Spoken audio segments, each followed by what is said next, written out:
Audio Scholar presents Selections from the Philosophy of Nietzsche. Your reader is Leo Downey.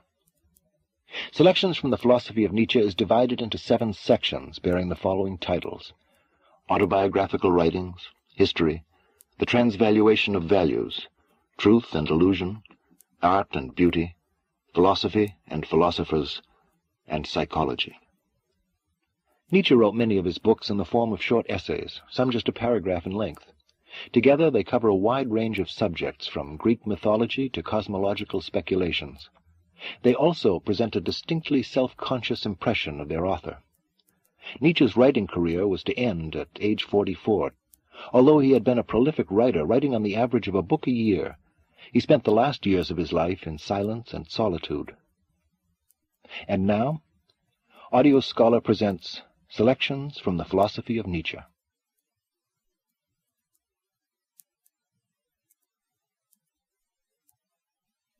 Autobiographical Writings.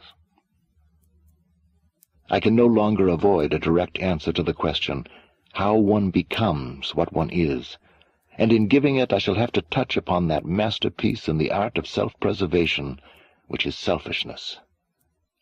Granting that one's life task, the determination and the fate of one's life task, greatly exceeds the average measure of such things, nothing more dangerous could be conceived than to come face to face with oneself by the side of this life task.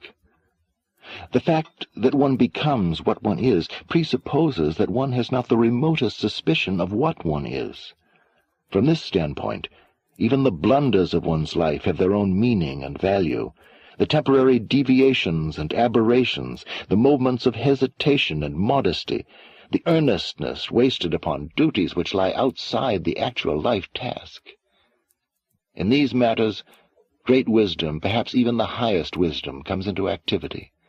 In these circumstances, forgetting oneself, narrowing oneself, and making oneself mediocre amount to reason itself. Expressed morally, to love one's neighbor and to live for others and for other things may be the means of protection employed to maintain the hardest kind of egoism.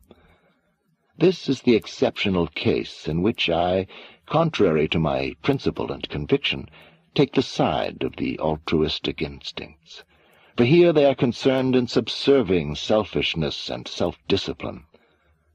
The whole surface of consciousness, for consciousness is a surface, must be kept free from any one of the great imperatives.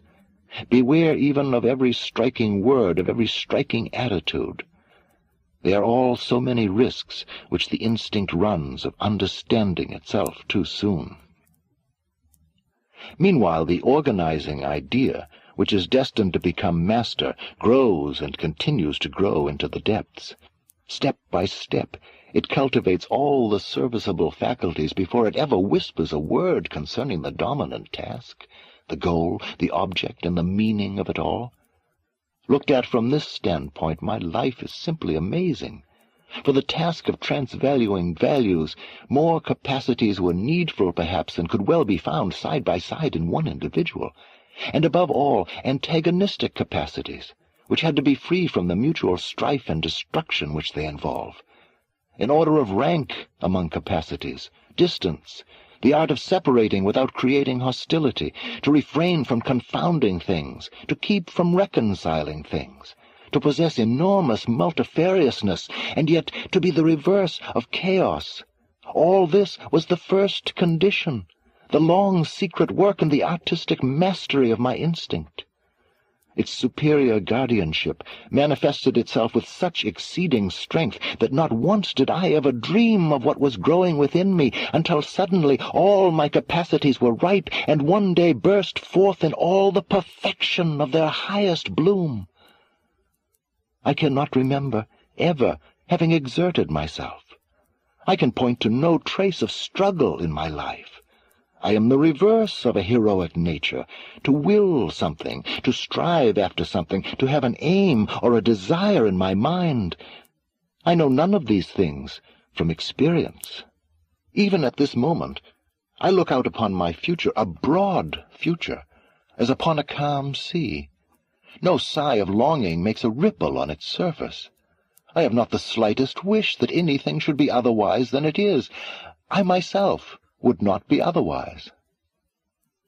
Perhaps a few people, or at least my friends, will remember that I made my first plunge into life armed with some errors and some exaggerations, but that in any case I began with hope in my heart. In the philosophical pessimism of the 19th century I recognized, who knows by what bypaths of personal experience, the symptom of a higher power of thought, a more triumphant plentitude of life than had manifested itself hitherto in the philosophies of Hume, Kant, and Hegel. I regarded tragic knowledge as the most beautiful luxury of our culture, as its most precious, most noble, most dangerous kind of prodigality. But nevertheless, in view of its overflowing wealth, as a justifiable luxury. In the same way, I began by interpreting Wagner's music as the expression of a Dionysian powerfulness of soul.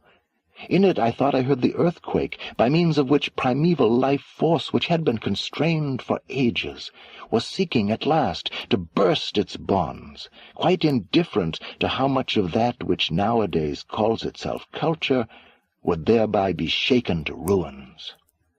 You see how I misinterpreted. You see also what I bestowed upon Wagner and Schopenhauer, myself. Every art and every philosophy may be regarded either as a cure or as a stimulant to ascending or declining life. They always presuppose suffering and sufferers. But there are two kinds of sufferers.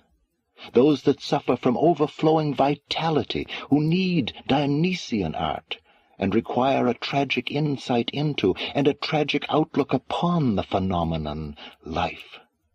And there are those who suffer from reduced vitality, and who crave for repose, quietness, calm seas, or else the intoxication, the spasm, the bewilderment which art and philosophy provide.